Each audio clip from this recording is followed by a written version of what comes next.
Robbery के एक दिन पहले उसने दुकान के चक्कर मारा। अरे मैडम रुको, मैडम मैडम कहाँ जा रही हो मैडम? अरे उठो उठाओ उठाओ उठो। उठाओ इनको। सर पानी पानी पियो, पानी पियो। मैडम क्या हुआ आपकी हालत? सर मेरा रेप हुआ है सर। किसने किया आपका रेप? पता नहीं। उस दिन एक रेप विक्टिम बहुत बुरी हालत में हमारे पुलिस स्टेशन पहुंची कंप्लेंट लिखवाने। ये उसकी हिम्मत थी या कहानी कुछ और ही थी? आगे इन्वेस्टिगेशन में जो हमें मिला उसने प्रशासन और इंसानियत दोनों पे कई सवाल खड़े कर दिए। इस लड़की की सच्चाई तक पहुंचने में हमें बहुत वक्त लग गया और अफसोस ये वक्त हर किसी के लिए भारी पड़ा।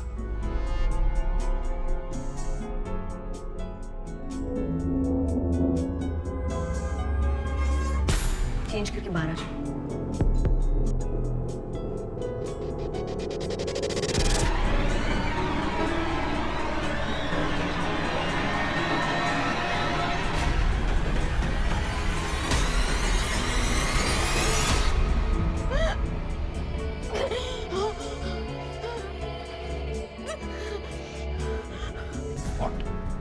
यस सर, एक सिंगल स्क्रैच भी नहीं है प्राइवेट पार्ट में। लेकिन उसकी पूरी बॉडी पर तो हाँ, सब लूज मार्क्स है, काफी विजिबल है, पर डीप नहीं है।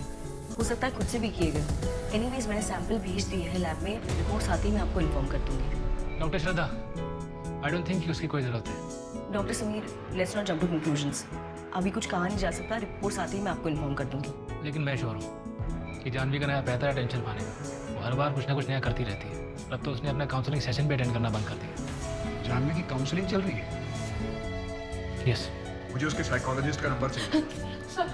सर याद आया मुझे जहाँ रखा था ना सर, वहाँ पर दीवार में एक कैलेंडर था। कैसा कैलेंडर था? उस पे कोई फर्म या कंपनी का नाम लिखा हुआ था? ठीक से याद नहीं है सर। आंखों में पट्टी थी ना तो कुछ देख नहीं पाई। जानवी बस बहुत हो चुका है, बंद करो अभी ड्रामा। समीर रेप हुआ है मेरा, तुम्हें ड्रामा लग रहा है ये? हाँ, उसने मुझे मरा हुआ समझकर छोड़ दिया। तुम्हें कोई फर्क नहीं पड़ता ना तो ठीक है, लेकिन मैं अपने गुनहगारों को सजा दिलाऊंगी।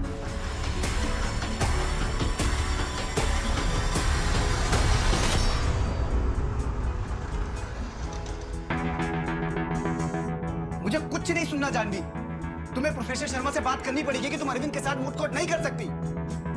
रवि मैं नहीं बोलूंगी। तुमको बोलना पड़ेगा जानवी। एक मिनट, तुम्हारा अरविंद के साथ कुछ चल रहा है क्या? रवि तुम होश में तो हो ना? नहीं सच बताओ, तुम दोनों के बीच में कुछ चल रहा है? रवि एक नंबर का गधा है। वो जानता भी नहीं है कि वो क्या खो रहा है। पता नहीं समीर, लेकिन ऐसा लगता है जैसे ये वो रवि है ही नहीं जिससे मैंने प्यार किया।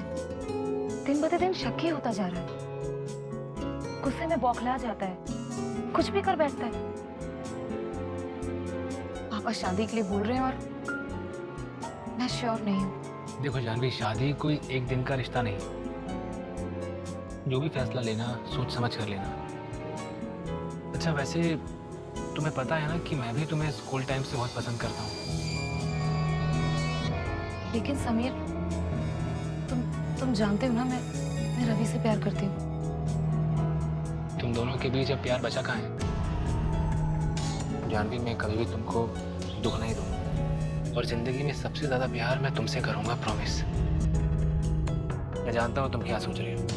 ये ना कि तुम्हारे फादर रवि के फादर बिजनेस पार्टनर्स हैं और तुम और रवि एक साथ उनकी लॉ फर्म इनहेरिट करोगे। मुझे इससे कोई प्रॉब्लम नहीं है, तुम साथ में काम करोगी, मैं अच्छे से जानता हूँ। और मैं वादा करता हूँ कि मैं तुम पर कभी शक नहीं करूँगा।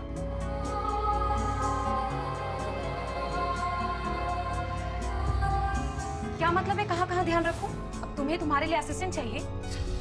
क्या हो जाने? कुछ नहीं, बहुत कामचोर है ये। बच्चे लोग खेल रहे थे, वो सुषमा जी की बेटी पूल में गिरते गिरते बची है। मैंने इससे पूछा तो बोलता है कहाँ कहाँ ध्यान रखूं। ठीक है जाओ, तुम आगे से ध्यान रखना।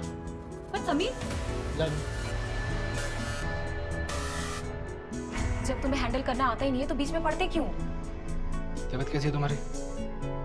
बुखार सा लग रहा है, चक्कर भी आ रहे थे, वीकनेस है थोड़ी। चक्कर आ रहे हैं, वीकनेस है, फिर भी तुम सिक्योरिटी गार्ड से चीख चीख के झगड़ा कर रही थी। तो समीर तुम्हें क्या लग रहा है मैं झूठ बोल रही थी? दवाई ली? नहीं, तुम्हारा वेट कर रही थी।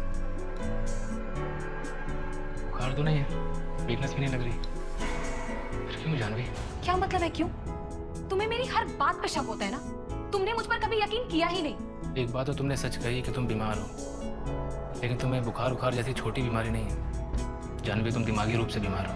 तुम्हें बस अटेंशन चाहिए जिसके लिए तुम कुछ भी कर सकती हो। समीर, तुम कुछ भी करो, लेकिन मैं तुम्हें छोड़ने वाली नहीं। Why, damn it? देखो प्यार तुम्हारे बीच रहा नहीं है, तो फिर हम साथ में क्यों रहे?